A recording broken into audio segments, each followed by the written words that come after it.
Hi guys, welcome back to my channel. So today's video is going to be about my experience with taking the Picat, which I'll explain what the Picat is for those of you who don't know.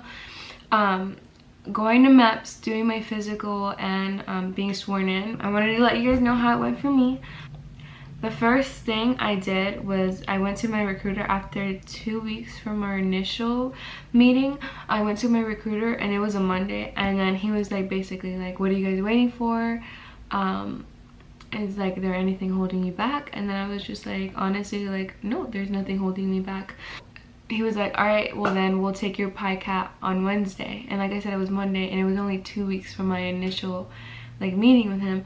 So he was like, all right, we'll take your Picat on Wednesday. And I was like, I was scared just because like to only have a day and a half to study was like honestly pretty insane. I was like really nervous. So I was like, you know what, like whatever, let's do it. So I studied all day on Tuesday and I used uniontestprep.com. I'll put it below. That's the only thing I used.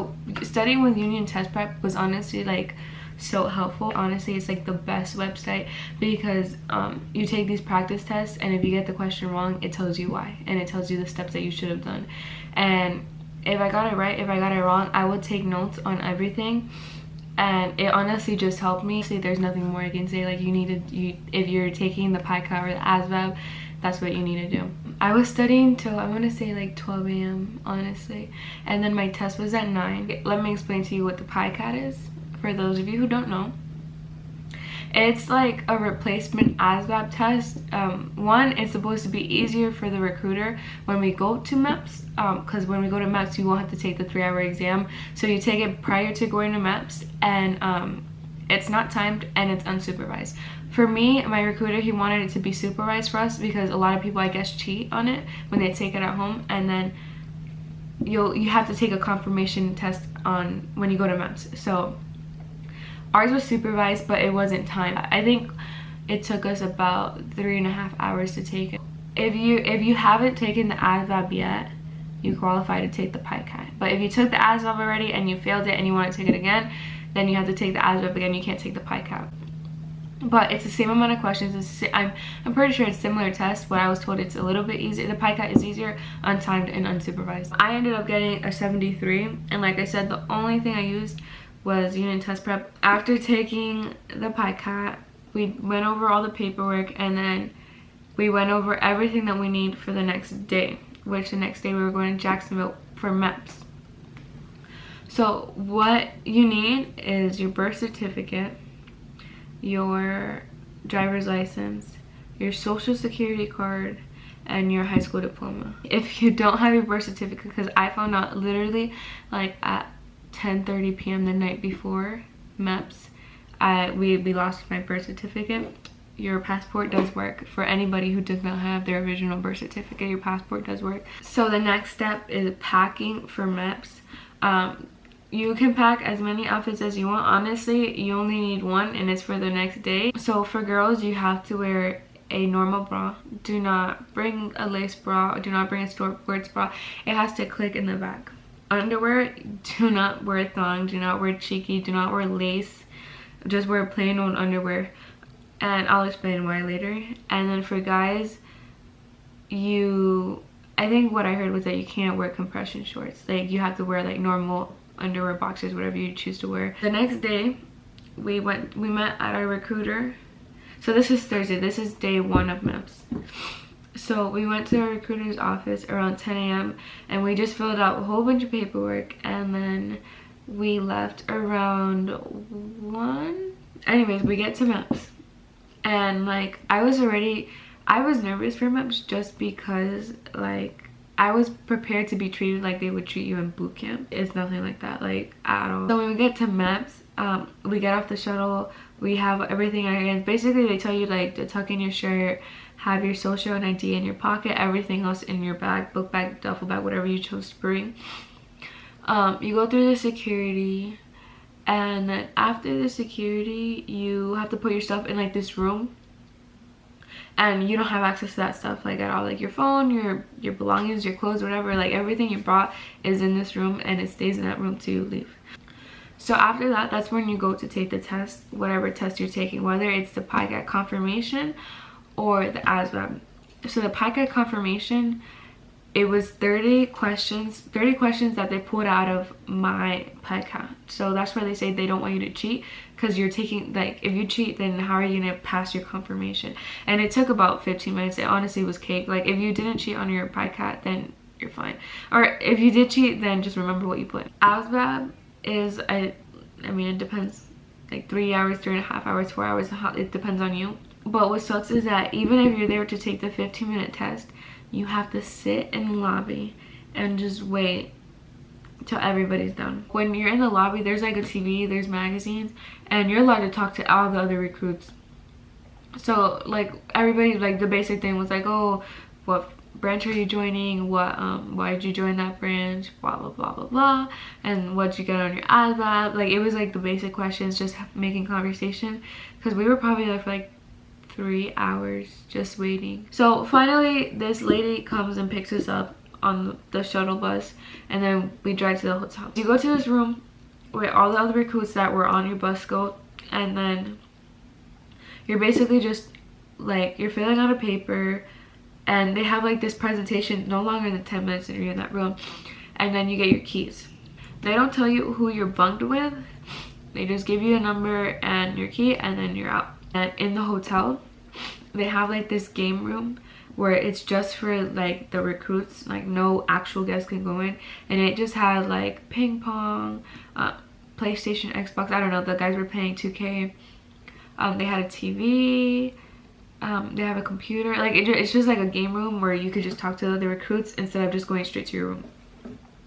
So I went there, and then I had realized that I couldn't do the rate I wanted because my dad wasn't a US citizen, he's a permanent resident. So I was like, so I had to find a number 2 and a number 3 job. And my number 2 job, same thing, your immediate family has to be US citizens.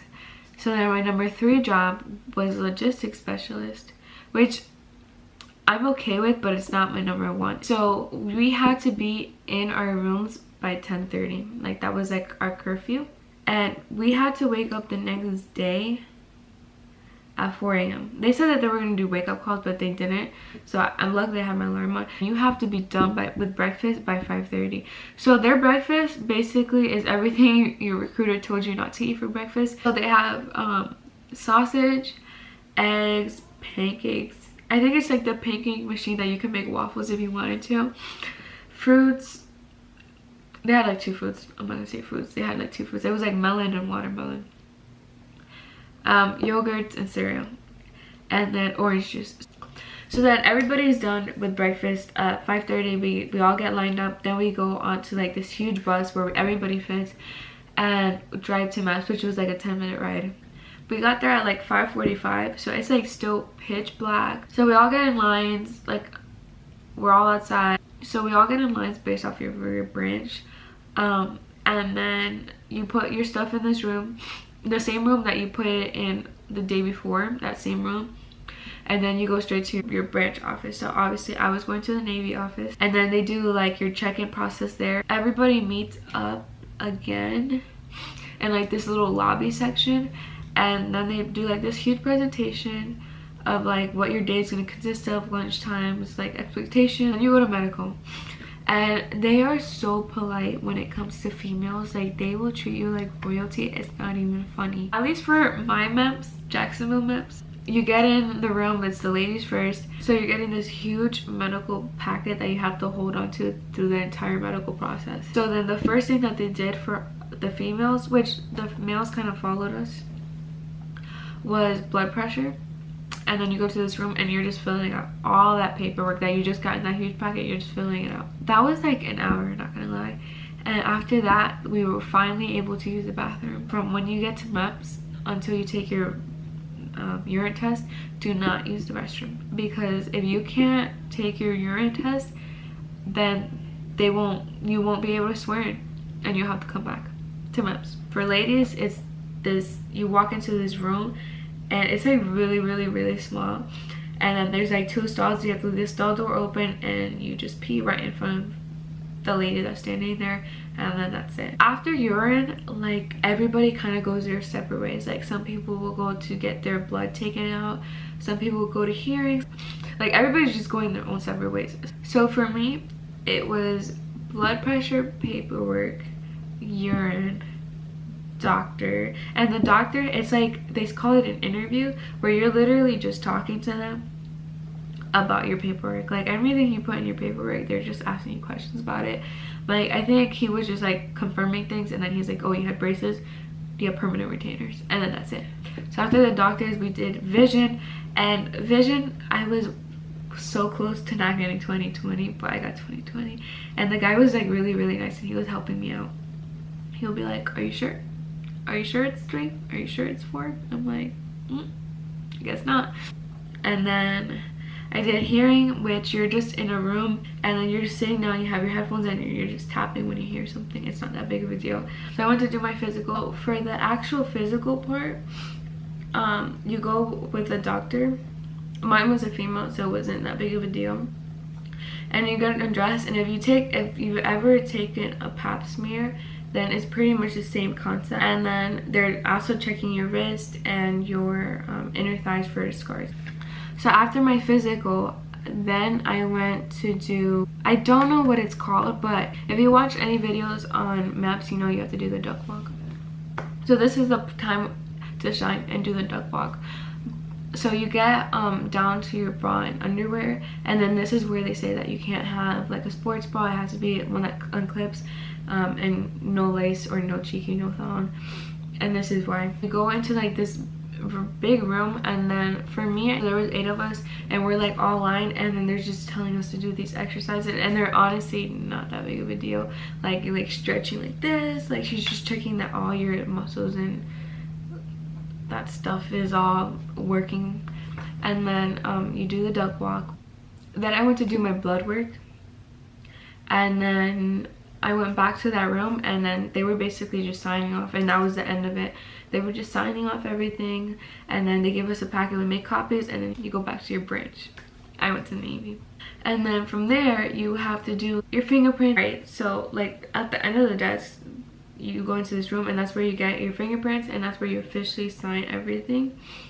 So I went to do my fingerprints, and I waited like 10 to 15 minutes in like the line, and then the guy comes, he's like, all right before I was about to do my fingerprints, he was like, just check everything on the screen is correct. It said I was born in Houston, Florida, so that was wrong. So then I had to go back to the original guy to fix it. So then I go and do my fingerprints. So I go back to the lobby and wait, and then they call me, and then basically I'm ready to pick my job at this point, which is called rate. I go sit down like in a cubicle, and I'm there with, his name was Petty Officer Rivera, and like he is asking me like, oh well, what are your interests, what do you want? And then he breaks it. He's like, oh well, you can't do intel because my dad's not being a US citizen. And he's like, but what I can suggest is logistics specialist. And I was like, I got more information on it, and it's not as bad as it sounds, like on the little description, but it's not what I wanted. So then he was like, oh, like just take it for right now, but later on you could switch to intel. So like I needed another waiver, and it's called the PSSQ, and that'll waive the fact that my dad's not a US citizen. We filled that out like later on in the day, but he was like, oh, just don't worry, you'll be able to get it if you get approved. And I was like, okay. Like logistics was my number 3, but again, it wasn't my number 1.